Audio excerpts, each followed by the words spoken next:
Well, hello there, fellow traveler. How would you like to join me as I create this? No, it's not invisible. I'm pointing to this beautiful bar-top storage unit. If you're interested to see how I made this and what I learned along the way, then grab your tools and follow me as we level up our crafting.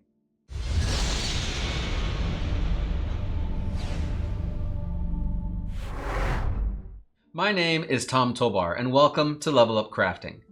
Every project starts with a need, and this project is no different. I built this bar top to solve a few of the following problems. Number one, in my multiple gaming sessions, I found that I needed a space to hold the amazing snacks that my players brought to the table. Number two, I'm running out of space for some of my storage for my miniatures, and some of the miniatures that I have are a bit too large for my current setup. Lastly, I wanted to build a better, more professional display for these videos right here.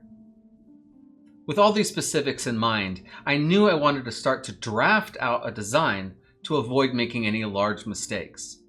From what I've seen online, woodworkers usually like to use a software called SketchUp for their designs. But I haven't had a lot of time to learn this software, so I opted to use a free web-based software called MakeByMe. Where this software is not the most robust, it is free, quick, and easy to use. Now, I am not being sponsored by this company, just so that you know. On that note, if you're a woodworker and you have a software that you love to use to help plan out your projects, leave a comment in the comments below. I love to hear from our community about better ways of completing projects. With my design now in place, I learned that I needed to go and get 2 sheets of 4-foot by 8-foot plywood. Now, there's a lot of things to keep in mind when buying plywood. To get you started, just know that all plywood comes with different grades, for the front and for the back side. This is usually an A through D rating or a 1 through 4 rating system. You'll also see an X to indicate that it is used for an exterior wood.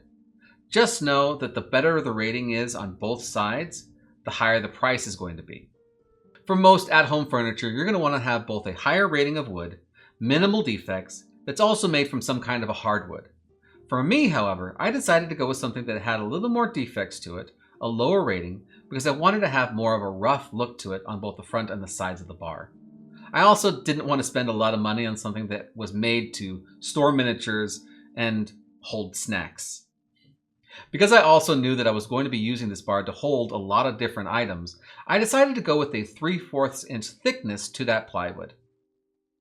For the top, I decided to go with a solid poplar hardwood because I wanted the top to be a bit stronger and I wanted it also to match the other wood that's in my room. Once I made all my wood selections, it was time for me to go to the store and grab all of my supplies. In the end, I spent around $100 on all of my wood selections for this project. Then it was time for me to go down and rip all my boards down to the sizes that I needed. Now, MakeByMe supplies a cut list. However, I found it to be a bit unreliable. It's a great place to start off from, but be sure to check your plans before starting your first cuts. Now, let's go ahead and grab our wood and start cutting it down to size. Be sure to get some help moving around this plywood. These sheets can be a bit heavy, especially with the 3/4 inch thickness to them. Using the modified cut list from MakeByMe, I'm using a Craig Rip Cut circular saw guide to cut these sheets down to size. Due to the length of some of these boards, sometimes you just gotta get on the floor and make your cuts. I'm using some scrap 2x4s under my plywood to help me make my cuts. This is a fantastic trick I learned from watching other YouTube woodworkers. I highly suggest it.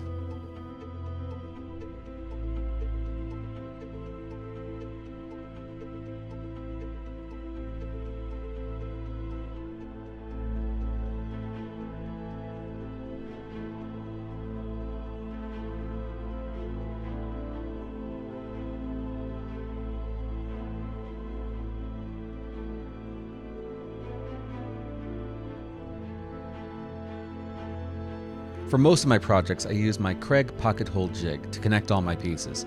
I have to say, this has been one of the absolute best investments in my amateur shop.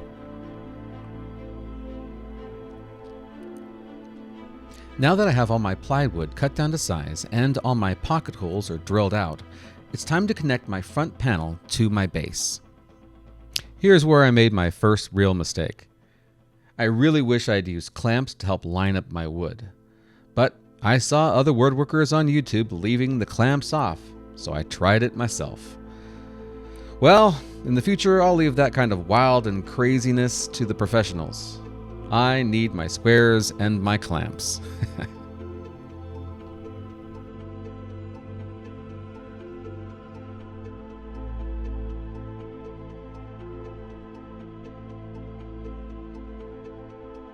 Now that I've attached the front panel and the base, it's time to start working on the 7 inner panels to make up the middle of my unit.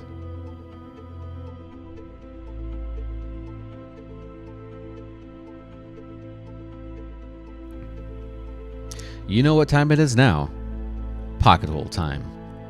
Notice I'm only making pocket holes in the side of the panel where it meets up with the front of the bar and the bottom of the base. I'm not going to be attaching pocket holes to the top of the bar because the wood on the top is made from solid wood, which will expand and contract as the weather changes. I have some hardware that I'll be using to attach the poplar tabletop later on. Once again, I'm on the floor to attach the middle panels to the base and the front of the bar. Again, I really wish I had used a square to line up these edges. Oh, just hurts to watch.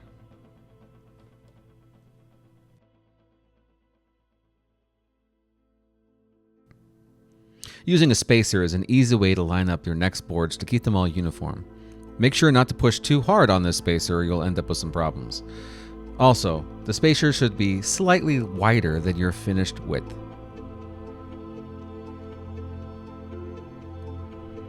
Now we're getting to my next big mistake. I wanted to fill these spaces with adjustable height shelves. To do this, I needed to use my Craig shelf pin jig.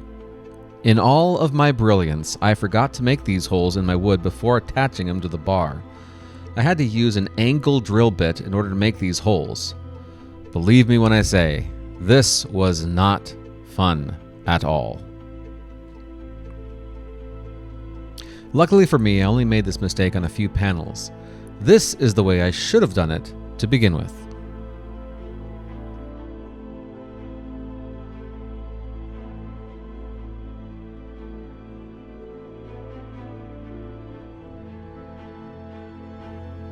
Now it's time to make the bottom supports for my wheels. This is made from simple 2x4s.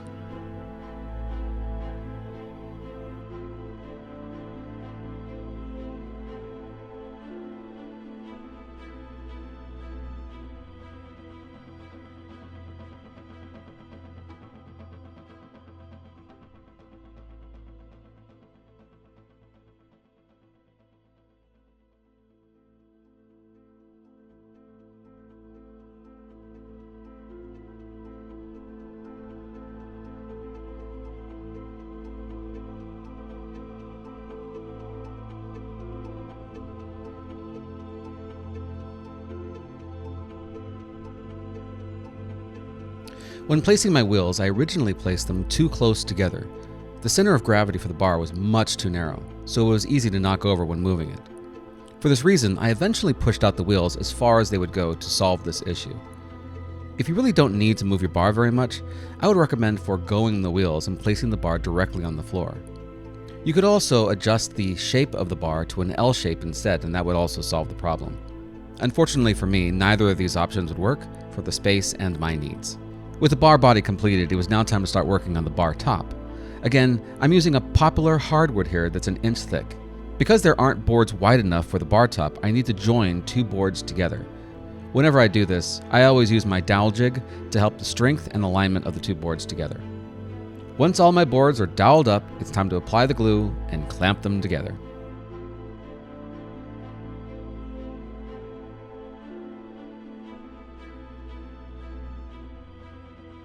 Once dry, it's time to scrape off the beads of glue and start sanding both sides.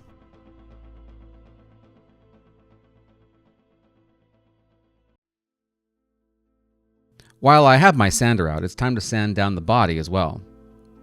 I forgot to record gluing in the pocket hole plugs to cover up the screw holes, but you can see them here. Now it's time to cut down some common boards to make a simple border for the bar. I had some leftover wood from my studio build, so I just cut some down and attached it here. Not only does this element look really great, but it also has the added benefit of covering up all the screw holes from earlier. Before adding stain, it's important to remove any sawdust from your project. I'm using a tack cloth which is covered with wax to help remove the dust. Then, it's time to pull out my stain and start applying.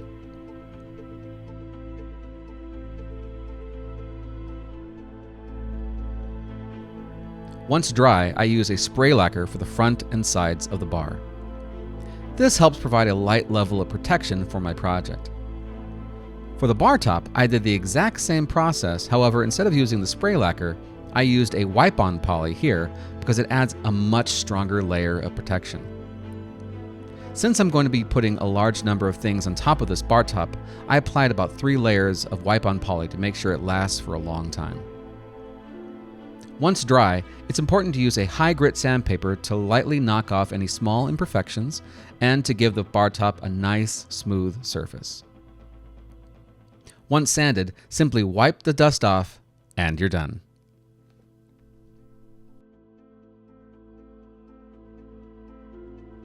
Now it's time to attach the bar top to the rest of the bar. To do this, I'll be using mounting table connector brackets. These brackets are used because wood likes to expand along the width of the wood. Wood does not expand on the length of the wood. If I were to use pocket holes to connect to the tabletop to the base, then most likely when the wood started to expand, it would either crack the tabletop or it would crack the plywood underneath. These brackets allow for the wood to move from side to side in order for it to account for the expansion and contraction of the wood during different seasons. When installing these brackets, it's really important to align the holes with the width of the wood.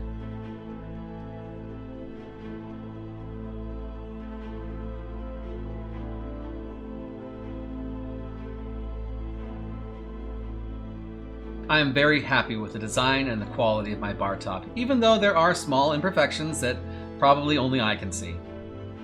In the end, it took me about 2 days to complete this build, and it cost me around $120. Let me know in the comments what changes you would like to make to your project. And join me next time when I'm going to be tackling, well, shelves and more decorations for the back of my studio. Until then, I wish you the very best of luck in all of your adventures, and I'll see you next time when we level up our crafting together.